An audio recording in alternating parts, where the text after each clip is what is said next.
Hi అండి. ఈరోజు మరొక మంచి మాటతో నేను మీ ముందుకు వస్తున్నాను. ఒకటి గుర్తుంచుకోండి, మీరు ఎవరినైనా ఎదుటి మనుషులను మీ మాట తీరుతో, మీ నిర్లక్ష్యంతో, మీ ప్రవర్తనతో వాళ్ళ మనసును గాయపరిచి ఉంటే వారు ఈజీగా మీకు దూరం అవుతారు. మరి వారి విలువ తెలుసుకొని దూరం అయిన తర్వాతనే ఏదైనా వాటి విలువ తెలుస్తుందని అంటారు కదా. మరి వాళ్ళ విలువ తెలుసుకొని మీరు దగ్గరికి తీసుకోవాలన్నా కూడా వాళ్ళు అస్సలు రారు, మీ దరిదాపుల్లోకి కూడా రారు. ఎందుకు వస్తారండి? మనసు విరిచింది మీరే, మనసు ముక్కలయ్యేటట్లు చేసింది మీరే కదా.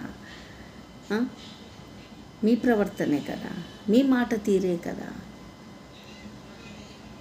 కత్తి కంటే పదునైన మాటలు కదా. అలాంటి కత్తి కంటే పదునైన మాటలతో మీరు గుండెను గుచ్చినప్పుడు గాయమయ్యి ఎదుటి వాళ్ళు మిమ్మల్ని ఎట్లా క్షమిస్తారండి? ఎదుటి వాళ్ళు మీ దగ్గరికి ఎలా వస్తారండి?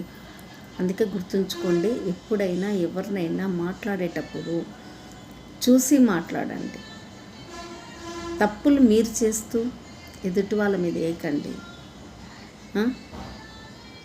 ఒక్కటి గుర్తుంచుకోండి, ఒక్కసారి మనసు అంటూ విరిగిపోయాక అది తిరిగి అతుక్కోదు.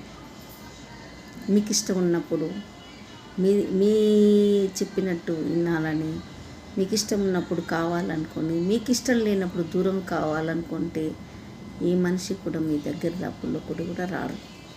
గుర్తుంది కదా, బాగా గుర్తుపెట్టుకోండి. ఎందుకే ఎదుటి వాళ్ళతో ఒక మనిషితో పరిచయం అయినా సరే అండి, ఒక వస్తువును మన ఇంటికి తీసుకున్న వాటిని అపురూపంగా చూసుకుంటేనే అవి మన దగ్గర కలకాలం ఉంటాయి. లేదు అని నిర్లక్ష్యం చేస్తే అవి మనకు దూరం అయితే తిరిగి మన దగ్గరికి రమ్మన్నా రావు. ఎంత ప్రయత్నం చేసినా రావు అన్నట్టు. మనసు మీకే కాదండి, ఎదుటి వాళ్ళకు కూడా ఉంటుంది. వాళ్ళు ఎంత టార్చర్ అనుభవించింటారో మీ మాటల వల్ల, మీ ప్రవర్తన వల్ల, మీ తీరు వల్ల కదా. అందుకే దయచేసి ఎవరిని బాధ పెట్టకండి, ఓకేనా? మళ్ళీ బాధ పెట్టి వాళ్ళు దూరం అయినాక తిరిగి వాళ్ళని రమ్మన్నా మీ దగ్గరికి రాడు. ఎందుకంటే నీ గురించి ఏంటనేది వాళ్ళకి తెలిసిపోయింది. ఎప్పటికైనా ఈ మనుషులు ఇలాంటి వాళ్ళే అని. ఓకేనా? Thank you. ఇట్లా మీ పంతులమ్మ రమాదే అండ్ బాయ్.